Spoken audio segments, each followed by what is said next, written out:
And so I don't really understand the notion behind let's plan for an entire year ahead when we still have targets to meet in Q4. Reagan, appreciate you joining us. Obviously, welcome to B2B Outbound, and excited to have you on the episode. Yes, I'm so excited to be here. Thank you so much for having me. Good, good. So I guess for everyone who maybe doesn't know who you are, hasn't come across you before, I know you're pretty active on social, but give us a quick 5 minute. What's the story? How did you get here? I know you've been both, I guess, client side and, I dare I say, agency or consultancy side. Yeah. What's the journey been like? Yeah, it's been a wild journey, especially in the last couple of years. And yeah, so hello everyone. Nice to be here. I'm Reagan. I am the owner of Strategy with Soul, which is my own boutique consultancy. And I'm also head of marketing and education technology. So I wear a lot of hats. I've been on the agency side of things, formerly Refine Labs, if you guys are aware of them, Yeah. and in-house journey. And now I have my own proprietary framework within Strategy with Soul that I sell to companies that are really eager to revamp their go-to-market, fix the leaks in their pipeline funnel in a way that's, I like to call it soul-centric and human-centric. So that is a little bit about me, and now I can move 10 times faster with AI. So here we are. Yeah, and it's a topic of everyone's conversation. I've got to ask, do you prefer in-house or agency side, I guess?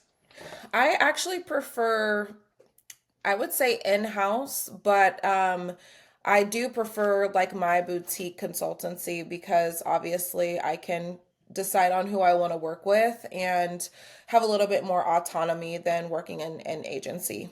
Yeah, okay, cool. Nice. And I'm keen to find out, and we'll delve into it a bit, the framework itself, but did you create the Soul framework when you're in-house and kind of see the sort of challenges that are going on, or is this something new that you've built more recently? Yeah, it's something that new that I built probably I would say in late April. It is Okay. something that actually come to me in a dream, which is interesting, and we can get into that one day. But it's really, I did a lot of research and a lot of reflection on, my experience in-house and also my experience in agency working with a wide range of clients from various different growth stages, put all my thoughts on paper, and I'm just like, I see a common thread. I see a common theme amongst like what's really happening in a company's marketing and demand, and the whole entire go to market and where the breakdowns are happening. It's literally, I would say, the same 98% of the time of what I'm seeing. And when people come to me, CMOs, CROs, or CEOs, and they're like, there's a breakdown in our go to market. And honestly, it's always the same theme. And so I created the strategy around that, the framework for my strategy around that. Nice. No, I'm like I said, keen to delve into it. Let's get into the weeds of it in a bit. But I guess before we do, I know you're fairly vocal on this on your online, and obviously I checked out the show notes as well. I guess it's Q4. Everyone's end of year. 2026 is coming up. I know you're pretty bullish on when should I be planning for 2026 versus I've still got a job to do. Let's get the hell on with it. Um, yeah, I guess give a bit more insight or a bit of your take on, when should teams be planning for 2026? I noticed you talk a lot about people take their eye off the ball in Q4, start planning, but actually we still got Q4 to go. We still got targets to end the year strong. Yeah. Um, yeah, well, I guess what's your take on that, or how do you see 2026 planning? Yeah, so I recently just changed my perspective on this, Okay. especially managing a team of like 20 people. And it's like we lose an entire month in Q4 because of the holidays. Yeah. And so I don't really understand the notion behind let's plan for an entire year ahead when we still have targets to meet in Q4. I think that's crazy. I think it takes our eye off the ball. It's the last quarter in the game, right? And it's fourth Yeah. quarter. We need to have our eyes on the prize, which is closing out the year strong and building pipeline for Q1. And I think that I'm really not going to be sitting down planning until I close my laptop for holiday break. Okay, so plan it in the new year or just Yeah. the bit before. Exactly. Because you're going to have that slowdown at the very, very end. Um, Everyone's mind, when you think of it in a human standpoint, everyone gets to breathe when they close their laptop for Yeah. the holiday, right? And then you have a whole bunch of Christmas cookies and you start getting bored and you're like, okay, now I have the capacity to really Yeah. sit down and reflect, and then plan for the year ahead. So, and then Q1, you come back and you're like, okay, new year, new me. You have that extra pep in your step to sit down and really plan for the year. Yeah, it's so true. Like even now, we're in what early October, probably mid October by the time this goes out. But I'm speaking to revenue leaders and sales leaders now, and they're already got their budgets to set, got their budgets agreed. They're looking at next year's plans, next year's tech, next year in innovation, and you're thinking, wow, you're still miles off your pipeline goal for this year, let alone next year's plans. That part. Um, so yeah, I'm interested, and I guess a big part of again from our conversation previously, like a big part is that innovation piece. You talked about AI at the top of the call, like everyone's talking about AI at the moment, innovation, automation, make people be more efficient. I guess that tied into that planning piece, like how what I guess what's your take on how often should you innovate versus get on with work? Because we can innovate every day, every week, look at new tools, look at new tech, but the reality is we've got a day job to do. Like, what's your take on that? Kind of always be innovating, or there's a time and place.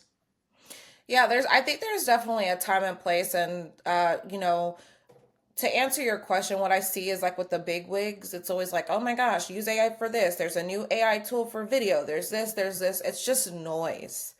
I think like the philosophy marketing teams or go-to-market teams should always have is like the ABT model, which is always be testing, but that shouldn't consume the always on foundation that you should have, that's proven to work based on what's happening in your market or what's happening with your ICP, and industry. I think always be testing or like innovation should be what, like 8%, 8 to 10% of what you're currently doing, but it shouldn't Mm. consume the things that are proven to work, and in your go to market. Yeah, that's interesting. So I haven't heard that stat before. So you reckon just a small portion of your time should be innovating, 8%. Yeah, yeah, I think it should be ingrained in everything you do. I think, for the teams that I work with or my current team at the moment, it's like, okay, we're going to launch this integrated campaign, but here's our hypothesis on why we think this campaign is going to be different. And then we allocate just a small percentage of budget to see if that test or that innovative piece of this particular campaign is going to prove our hypothesis wrong or right. And then we use those learnings to fuel the next test or the next big campaign. Yeah. So I think like, with all these different tech tools, especially, with marketing, you have, oh, you can create an AI avatar and you can do this, or you can create an app. Yeah, that's really, really cool, but it takes your eye off of the bigger picture. Yeah. And I think the challenge now as well is, there is so much, I don't say noise, but there's so many tech vendors, there's so many products being released. Like, you can't try them all, you can't physically get through them all. But also the challenge is if you take something, it doesn't work, you then 3 months later you've got to get another tool in, you've got another iteration, another test. So I guess we're in a slightly unique position here at Punch because because what we do, we deliver for all our clients, similar to you. Like where whatever we innovate and decide to take on as a new tool, it doesn't matter if it works for us. We've got to be confident we're going to say to our clients, this is the best tools, the best tactics, the best in class go to market at the moment. So we kind of tend to have a innovate in sprints in terms of let's test something, make sure we're happy with the next 3 6 months. This is going to be the best Yeah, tool stacks out there. Let's deploy it and then we'll go again. Because the reality is we can't be swapping out tools and tech because if it doesn't work, it's not it doesn't matter, it doesn't bother me, but we're letting all our clients down, all our delivery down. That's the exactly. challenge. Exactly. It is a challenge. It's definitely a balancing act too. And I think again, anecdotally, from what there's a lot of noise in the market of AI SDRs and automation and technology, and actually a fair few people I speak with, some of those tools are starting to churn they're not the silver bullet they promise people, and they, huge adoption, huge, VC backed and money thrown around, and actually people are realizing 6, 12 months in, wow, they're not quite as good as they said they were going to be. Exactly. That's exactly what I've been running into as well. There's another thing too is we've been testing out a lot of AI agents, like SDR Yeah. agents, and to try to decrease the human involvement in the go-to-market process, especially on the sales side. Man, there's so much human work that has to be done to even set it up, Yeah. and then we learned that the AI agent's starting to be abused by like the target audience that's coming through via paid media. So we have to train it not to be defensive or to talk shit to the person on, on Yeah. the chat bot. So there's a lot of nuance there. Like there's a lot of front loading and making sure that it is even ready to perform when everyone else is asleep. Yeah. Is there anything, just, I'm curious, is there anything you are seeing that is super hot right now? Actually, it performs really well. You're loving it? In terms of like Is it like a any tool or a platform or anything you're using? yeah, so I've been really obsessed with two things. The first thing is really like Warmly.ai, if you've heard of Yeah. Warmly. Been using that a lot for enrichment, orchestration, things of that nature. Love what it's doing. The second one is I'm really obsessed with Air, a digital asset management tool. Okay, cool. I love it because there's so much content that whether it's like my clients or in-house we're creating. And since AI has become so intelligent in that realm, what it's doing is you can literally find like a video transcript or some like it's basically all keyword based. So you can easily find a piece of content instead of combing through a whole bunch of folders. So Yeah, I am nice. in air constantly. I'm in Okay, there like nice. I'll check it out.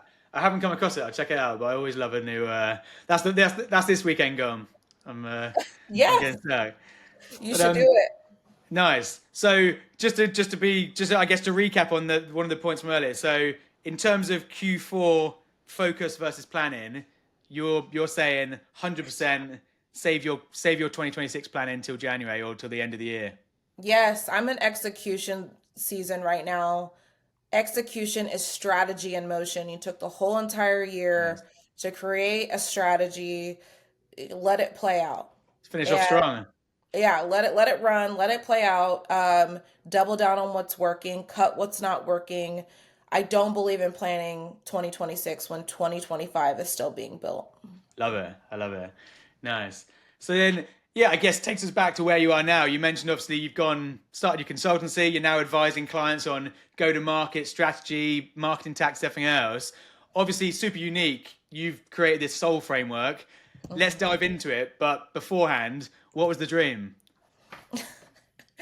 Well, the dream was to essentially give people something or go to market practitioners something that was easily digestible and something that they could embed a week later. Okay, cool. Because too many times we're just like, okay, we got to comb through, we got to do all these workshops and we got to comb through a whole bunch of data and we got to Yeah. do this and we got to do that before we, can convince the C-suite to change strategy or to do things that are a more structured approach instead of just spray and pray marketing that a lot of teams fall victim to. And I think I wanted to be like, okay, what is something that if a CMO comes to me tomorrow and they're like, my marketing team is a mess. I don't know what to do. We have a whole bunch of tech debt. I'm not building pipeline. There's so many leaks in the funnel. How can I embed a real strategy, a documented strategy that Yeah. everyone in the go to market can understand? And that's how strategy was built. Nice. And it's about speed. Get it. Like you said, these big consultancies, these big ABM practices, they're great, but they Yeah. come in. The first quarter is planning and execute, and you're like, we haven't done anything yet. It's all about strategy. So this is about movement, getting on it, getting stuck in. So let's break it down. What is it? SOUL? Yeah, S Soul. So Yeah. let's go through. What does it stand for? Yes, and I just want to also take a lens back. I am always the hype person, the marketing gospel queen in an organization. Nice. I love marketing. I love go to market. I love revenue operations.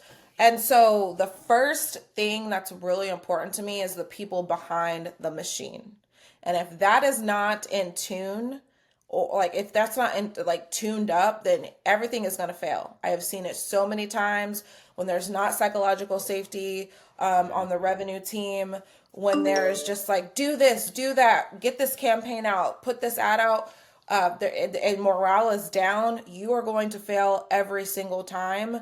And so when I think about soul, it is the structure, which is the foundation. It's going to be your funnel, messaging, motion, and metrics align from day one.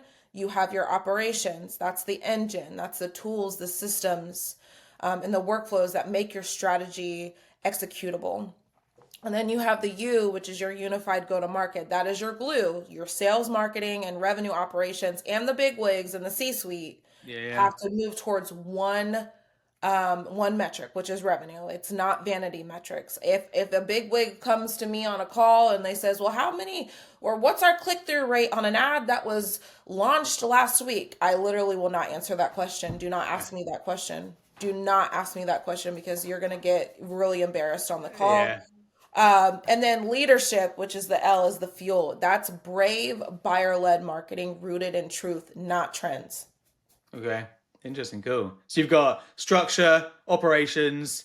I guess you is what unified go to Yep, the market, and market. then leadership. Okay. Yep. Cool. Sounds sounds simple. I guess interestingly, just I'm interested in your first point because it's a really interesting thing. Like teams are at the moment like morale's down, the market's hard, particularly sales. I know we're talking about marketing, but sales teams, they're Yes. off, their pipelines deficit, their market conditions are tough, deal takers longer, they're off track. Like, how do you go in before you even deploy Soul?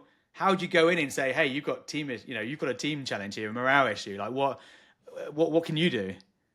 Yeah, so I like to do listening tours is what I Okay. call them, to like with all the main leaders of the revenue team, sales, marketing, and then at the end, I like to hear what the CEO or like the CRO has to say. And a lot of times they're different messages. They're different signals. And the big wigs are don't they're not in tune with their teams, their revenue team. It's like that 90% of the time. I posted something about, let's see, maybe like a couple weeks ago around, sorry, I just lost my train of thought, so you can edit No this. worries, we can cut it. Yeah. But yeah, around like I did 10. So I have a product called, or a service called Soul Sprint, which is Okay. essentially a 6 week go to market strategy that we embed together. It takes 6 weeks to do it. Week one, you can start marching towards the strategy. We don't have to wait for the end of the 6 weeks. But I ran 10 of them over the summer, and only one CEO understood modern marketing. One out of 10. Yeah. So there's a breakdown, and I don't there's like what I'm seeing is the CEOs and the board, or they're so terrified of the board. They're terrified of the investors. They want to produce results, whether it's with a high customer acquisition cost or not. They want to show volume, not quality. They Yeah. have to show growth month over month. And everyone's just terrified. I mean, the economy is crazy. The United States political posture is insane right now. Sales is scared the AI is going to replace them. Marketing is scared the AI is going to replace them. There's no psychological safety, and leadership is failing our teams right now. Yeah, that's wow. That's a strong statement. But yeah, I agree. I agree with all of it. I think interestingly, again, even revenue leaders and sales leaders, they're getting brought in, but expectations are just too high. Like, what are you going to do in the first 30, 60 days? And you think typical sales cycles are 90, 180 year sales cycles. What can I do? I think it comes back to that VC grow at all costs, scale, scale, scale. It's still got that Mhm. mentality, but the world's changed. But actually, that hasn't changed. So, there's loads of leaders come in, they get given 3 months to prove it, turn it around, and it's not long enough. That's the challenge. Yeah, and everything is getting sales cycles are getting longer. Things are being Yeah. slower because what we're seeing is the whether it's your consumer. I look at whether you're in B2B or B2C, it's always a consumer. It's always a human being behind it. People are inundated with sales calls, emails, ads, different tools to your point earlier coming on the market. It's so noisy.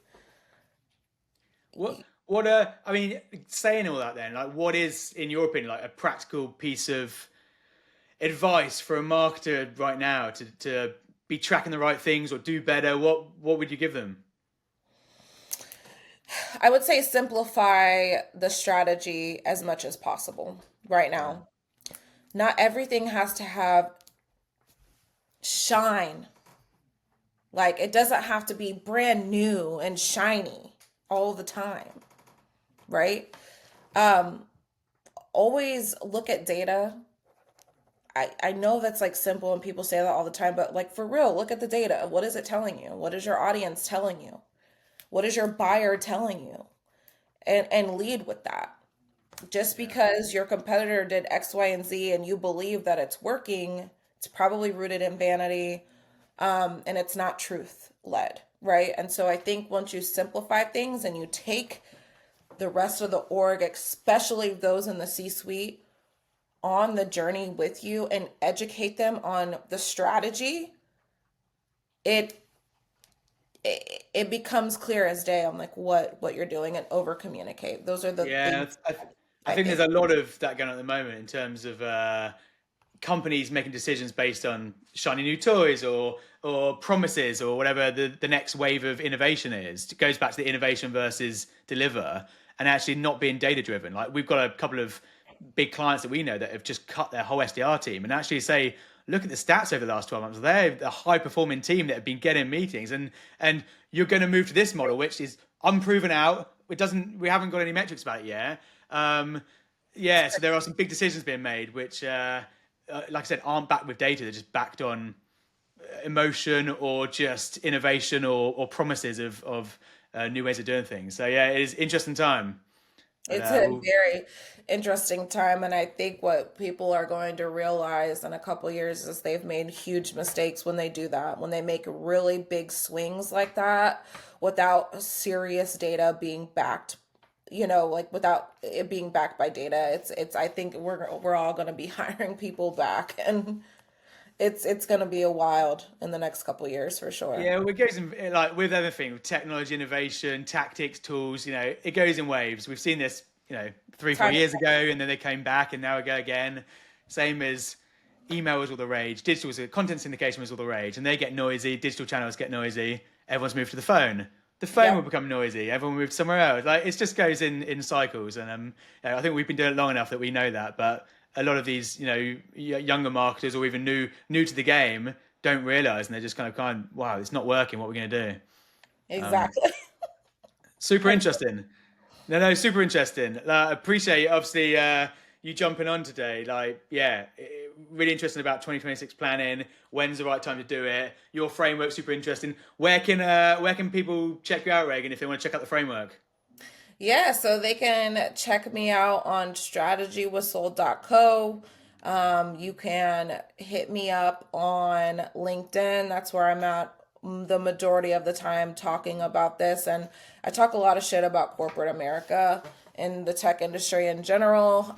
So it's if you want to join me in that, you can find me on LinkedIn. Yeah, I suggest people do. It's a good read. I was scrolling through it the last few days. It's some good content. Yeah, for sure. Oh, thank you. I appreciate that. Most of it is lived experiences, and what I hear from people in my inbox on LinkedIn is that it resonates with them, and I'm saying things out loud that they wish that they could say, and for me, I don't care. I That's really good. don't. That's cool. Really, you got no one to report to, which is nice. You're your own boss nowadays. Yeah. But yeah, appreciate your time. Obviously, like I said, check out on LinkedIn. Check out. We'll put in the show notes as well. People where they can check out the Soul Framework and learn more. But yeah, massively appreciate you joining us today and obviously sharing some insight. Yeah, thank you so much for having me, Chris. It was a pleasure. No worries. Cheers, Reagan.